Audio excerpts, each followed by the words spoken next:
उन्होंने कहा कि ईरान ने ऐसा कोई मिसाइल या ड्रोन हमला नहीं किया है। ऐसे में सवाल है कि क्या इजराइल यहां भी कोई खेल खेल रहा है?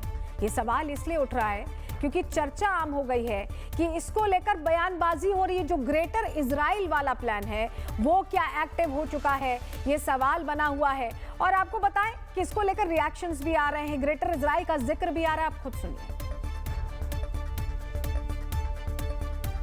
My country is under attack based on lies, based on flat lies that Iran was imposing imminent threat and these sort of things. You have to know that.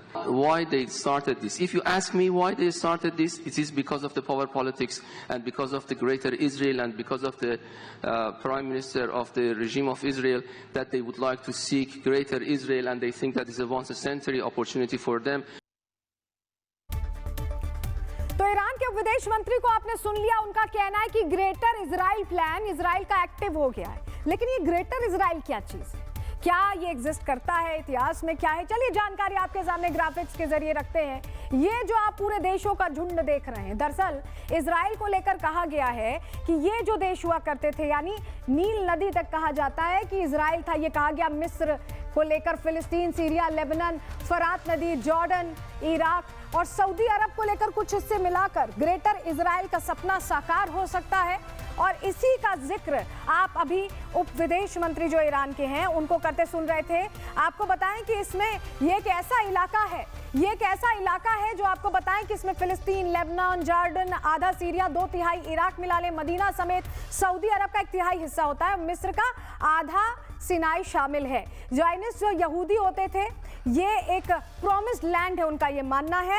और बाइबल के मुताबिक गॉड ने उनके पूर्वज इब्राहिम को सिर्फ उनके लिए ये गिफ्ट किया था और इसी आइडिया को ज़ायनिस्ट ग्रेटर इजराइल कहते हैं। दावा है कि 4000 साल से भी पहले यहूदियों की किताब तोरा में बताया गया था कि गॉड ने इब्राहिम को जमीन देने का वादा किया। और यहूदियों के मुताबिक जेनेसिस में गॉड की तरफ से इब्राहिम के किए वादे में लिखा था कि ये मिस्र की वादी से लेकर ग्रेट रिवर यूफ्रेट्स तक ये पूरा इलाका ग्रेटर इजराइल का है। और इसी की मांग को लेकर अब ईरान इसे नया एंगल देने की कोशिश कर रहा है कि इस वजह से हमले मिडिल ईस्ट में इजराइल करवा रहा है। देखिए, दुनिया तो सन्न है, वेनेजुएला से लेकर ईरान तक वाशिंगटन ने वो कर दिखाया जिसकी किसी ने कल्पना ही नहीं की थी। वेनेजुएला के मादुरो को उनके घर से उठा लिया गया, ईरान के सुप्रीम लीडर खामनेई का अंत हो गया। और ये इत्तेफाक नहीं, ये पूरी सोची समझी प्लानिंग लगती है। डोनाल्ड ट्रंप ने पूरी दुनिया की धड़कनें ऐसे ही बढ़ा दी, उनकी टेढ़ी नजर अब अगले लक्ष्य पर टिक गई। अगर आप सोच रहे हैं कि वेनेजुएला और ईरान तक खत्म हो चुका है, तो नहीं, खत्म नहीं हुआ है। सवाल यह है कि अगला नंबर किसका है? क्या ट्रंप अब पूरी दुनिया के खलीफा फिर से बनना चाहते हैं?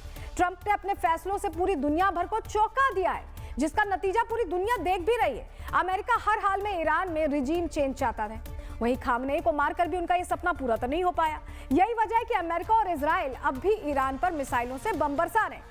वेनेजुएला के बाद अब अमेरिका का पूरा फोकस ईरान पर ही है। डोनाल्ड ट्रंप ईरान को लगातार धमका रहे हैं, सरेंडर करने को भी बोल रहे हैं, क्योंकि ट्रंप ने ईरान के बाद अपना अगला टारगेट फिक्स कर लिया है।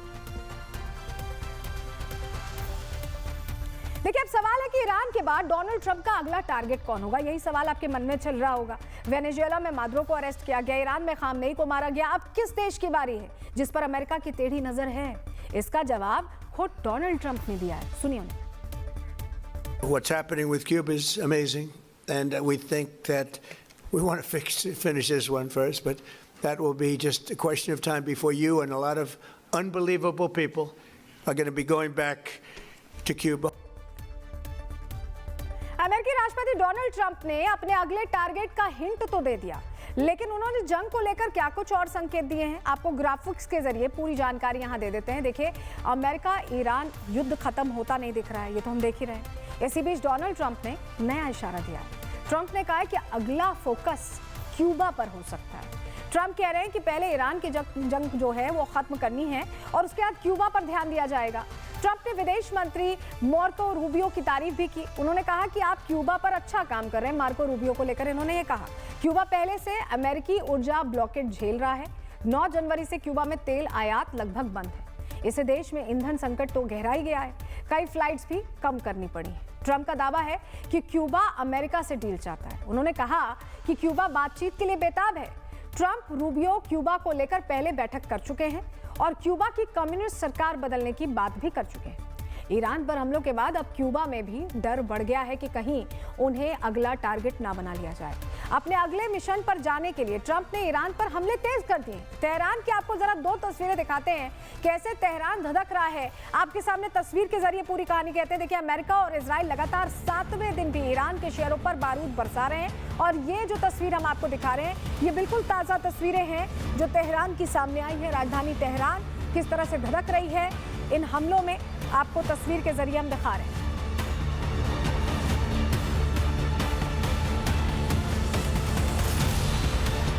तेहरान पर बरस रहा अमेरिकी कहर रुकने का नाम नहीं ले रहा और अब तेहरान की आपको ये तस्वीर देखनी चाहिए जहां लगातार अटैक्स हो रहे हैं और ये रात की तस्वीरें रिहायशी इलाका जैसा लगता है। आप तस्वीर में देखिए और धमाकों की आवाज आप सुन पाएंगे।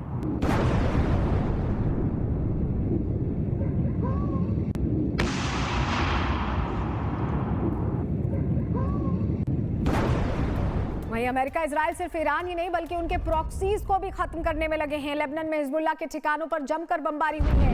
आईडीएफ ने हिजबुल्लाह के कार्यकारी परिषद का मुख्यालय ही तबाह कर दिया है, उसकी फुटेज ये सामने आई है। वहीं ईरान के बयानों के बीच अमेरिका ने ईरान के एयरक्राफ्ट हैंगर पर हमले का वीडियो जारी किया है। आपको वो तस्वीर भी हम दिखा रहे हैं। अमेरिका किस तरह ईरान को कमजोर करने में लगा हुआ है। ये एयरक्राफ्ट हैंगर है जिसे तबाह कर दिया गया है।